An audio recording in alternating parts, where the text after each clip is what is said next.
Hello, and welcome to the Metro MLS webinar titled Creating and Using Views in FlexMLS. In this webinar, we'll review what a view is and how to create and use them in different ways. So let's begin. So first, what is a view? A view are the columns that you see on your search results screen. So I'll quickly do a search here just to show you what that is.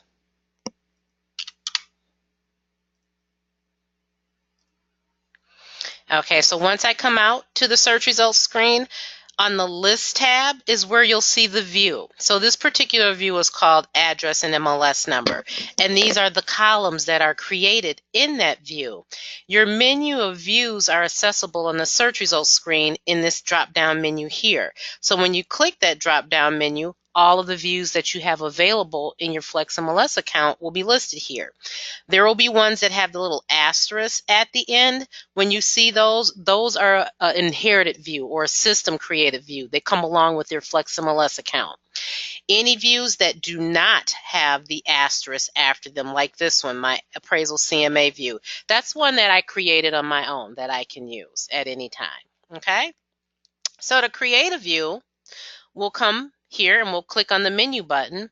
Once your menu button opens up, we'll come down to the section labeled Preferences, and within that section, you've got My Views. So we'll click on that. So that brings you to the the My Views screen in MLS here. So all of the views that you see listed here are the ones that are available. And here where you see Inherited, again, those are the system created views that come along with your account. The ones that don't have the Inherited are the ones that are your own, that you've created. Okay? When you select a view on the left-hand side here in the list, over here it will show you the title of the view, if the view is inheritable, meaning it has that inherited there, so you can't delete those, and the columns that are included in that particular view. So you can see them here. Okay? So the first way I'll show you how to create a view is to create one from the ground up. So we'll start with the New button. Once you click on New, that brings you to the Create View screen. This is where you can give your view a name. I'm just going to call it My Custom View. And I'll just, for the description, I'll just put in all property types because I can use it for anything I want to. You can double it. Sometimes I put the same thing in description as I do for report description. Okay. Next is show photo. When you do a search and you're on the search results screen, did you want this view to show the photo, the thumbnail photo or not? You can select yes or no. I'll go ahead and pop yes in there. Next, default for full search of, meaning that when you click on full search in your menu or the menu button here, did you want this particular view to be chosen by default for a particular property type? You can select that here, or you can always switch it on the search results screen in that menu that I showed you. You can also make it the default for whenever you click on My Listings, meaning when you go to Menu and underneath Search, when you click on My Listings, that displays your listings. Whenever you click on My Office's listings, same thing, but for your office.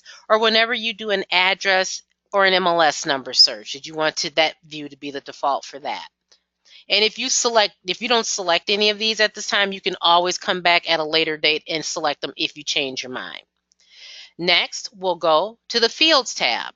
And this is where we will select the fields that we want to show, or the columns, for that particular view.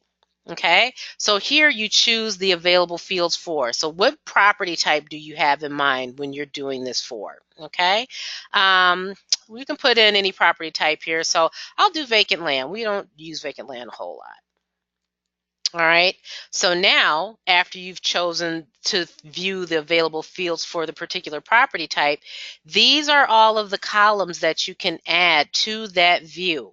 Okay, so you can scroll down the list, and if you see something that you'd like to add, you can. So let's say we'll start, we'd like a list price column. So just to select a column, you just left click it, and that'll pop it over here to the right hand side. This is basically when you come into create a view, these three that you see here, price, status, and MLS number, that's a part of the thumbnail that where your little photo is. So those will be in there automatically. You can also put a list price here. You know what? Let me change that. I'm going to change that to original list price. Since I've got price already, I'm just going to delete that by clicking that little X there and then look for original list price. So I'll just type in the first few letters of original, find my field, and left click it. All right, so there it is over there. Let me get rid of that so I can display my other fields. So I'll just go through and kind of pick what I want. So maybe postal municipality is something that I'd like. Maybe municipality. Estimate acreage would be a good one for vacant land. Maybe I'd like to see the listing member. I'll pop in a column for that. Let's see. We'll scroll on down. Property type, I'll skip that. Maybe I'd like school district. We'll pop that in there. And maybe, ooh, go down a little bit further. And maybe I want to see zoning possible. I don't know. We'll just leave it at that. Okay. So now that I've selected the columns that I'd like to see in this view, once they're over here, I can reorder them in any order that I want. So let's say I want listing member to be last. I'll just grab this little double arrow. So I'm holding my left mouse button down on it and I'm just dragging it down. And there we go. Maybe I want the acreage to be a little bit closer here. So I'll pop that there.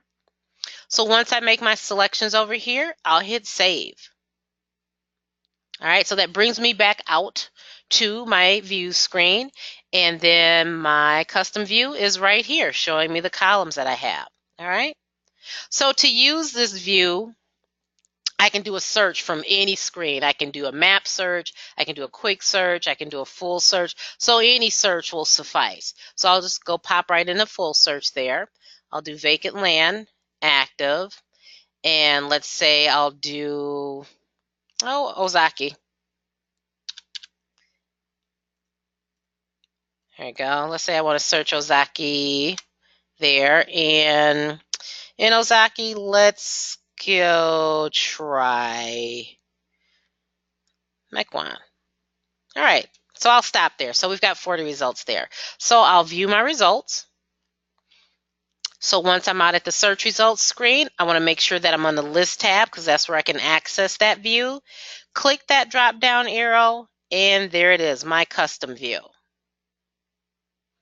So here are those columns. So here I've got the current list price with the address and the status and the list number. Here's a column for the original list price that I asked for. So it's there. Postal municipality, the acreage of the property, estimate acreage, municipality, and sometimes these can differ. School district and the listing member.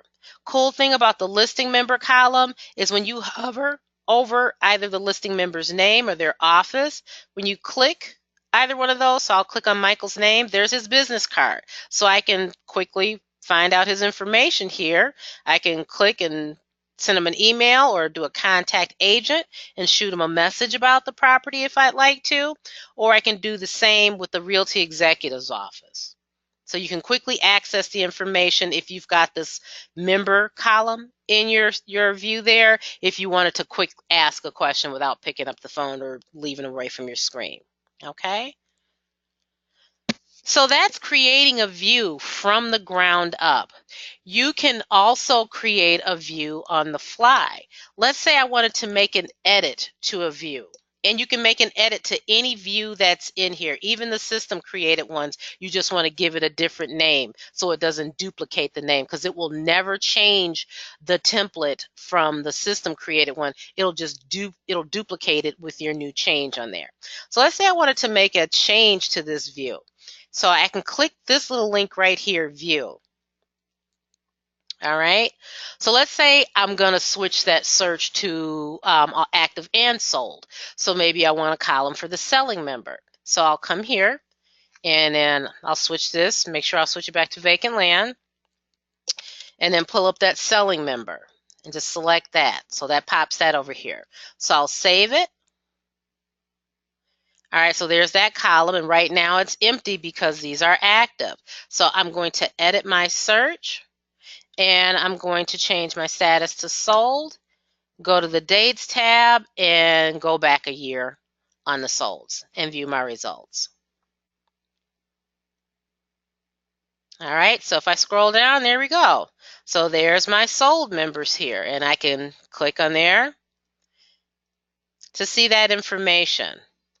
So that's how you can edit any view on the fly. You can do any kind of search, and I'll just do another search just to show you. I'm just going to do a quick search on single family properties in a zip code 53207. All right, now view those results.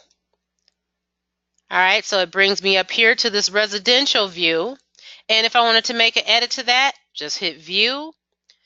And here, whenever you make an edit to an existing or a system view here, you want to make the description something different. Make it so you know that it's something that you created. So I'll call it my residential view. All right, and then I can just go right to the Fields tab, and then maybe I want to add the original list price on here. So I'll go back here, select that. Now that the original list price is there, maybe I want it a little bit closer to the top. Oops, there you go. Okay, maybe I don't want the address here, so I can take that out. All right, and then I'll save it. So now I just edited an existing view on the fly and made it my own. So you see, residential view, where we started, has its columns. These will never change. But because I made an edit to it and basically made it my own, there we go. So there's the original list price. And I think I took out another field there. Okay? So that's an easier way to actually create a view, is when you do a search, and then once you're on the search results screen, just select the view that you want to make the edit to, and then you just go in and click view and make your changes, give it a different name, and save it. All right. I'm going to take you back over to the My Views screen. So I'm going to go menu and My Views and show you some other stuff that you can do over there. In addition to making a new view, you can copy an existing view and make it your own, kind of like what we just did with editing a view on the fly with that little view link. You can select the view, hit copy, and then give it a different name, copy of condo. Just going to type that in there. All right, so there it is. Where'd you go? There it is.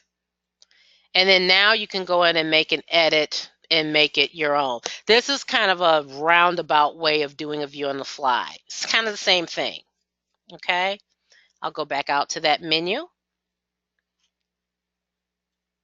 All right, you can remove a view. Maybe I don't want that view anymore. I select it and I hit remove. All right.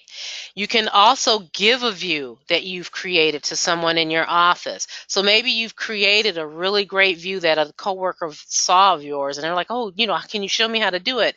You know what? I can save you some time and I can give it to you. You can select that view, click give to someone, and then you won't get a list like this. My permissions are a little bit different, but you'll get a list of your office members. You just select the member and you give that view to them. All right. All right. And views, it's a really great way of creating like your own one-line reports. Just for example, if you wanted to see what was available for delayed listings at this moment in time, I'll show you my delayed listings view. So I'm just going to do a search, full search. I'm going to do all the property types and select delayed, hit next. Then I'm going to hit view results. So once I'm out here, and I'll switch to my list tab, I'm going to show you that delayed listings view that I created. All right, so here, these listings are all delayed. So when you see the no showings, delayed. All right, it'll show you the property. I've got a column in there for the property type, for the municipality, since I didn't select anything. The start showing date, I can easily see that here. Showing information, I've added that here so I can easily see it. Otherwise, all of this stuff, like the start showing date, I would have to go into the detail sheet and kind of, where's, oh, there it is, and then showing instructions, there that is. So adding pieces of information that you normally would have to come in on this data sheet to view, you can make it as a column so you can easily see it. So when you can shave a minute here and a minute there, that helps a whole lot. Okay, there's that listing member. I put a listing office column in here. You can also print your created views. So let's say I wanted to print these 146 delayed listings. I can come up here to print. All right, so we've got that there. I'm going to choose the list and take the check out of detail because I don't want the data sheet, but I want to choose the list. Remember, the list tab out on the search results screen is where you can access the view menu. This is why you want to select list here. Then for the view, I'm going to choose delayed listings. Okay, and then I want that in a one-line format. All right, and then I can preview it before I hit the print button. And when you're dealing with the print, ink is a lot of money, preview is your friend. And here we go. So there's that one-line view that I've got here. So I can go ahead and I can print that off. So this is how you can print a view. All right, again, if you want to add your search criteria, what you searched on to get these properties, you can pop a check in search criteria, hit preview, and there it is up there at the top. If you wanted to see what it looks like without the one line preview, you get the thumbnail that way. So it's up to you if you want to do the one line. The one line doesn't have the thumbnail. And take it out. You can have that printed there if you'd like to. So it's totally up to you. So just kind of play with your options over here and preview them before you send them to the printer. Because again, you don't want to waste any ink or paper if you don't have to. Okay? We'll return the search results. So that will conclude our webinar for creating and using views in FlexMLS. If you have any questions, please give us a call here at the help desk at 414-778-5450 or email us at support@metromls.com. Have a great day and sell lots.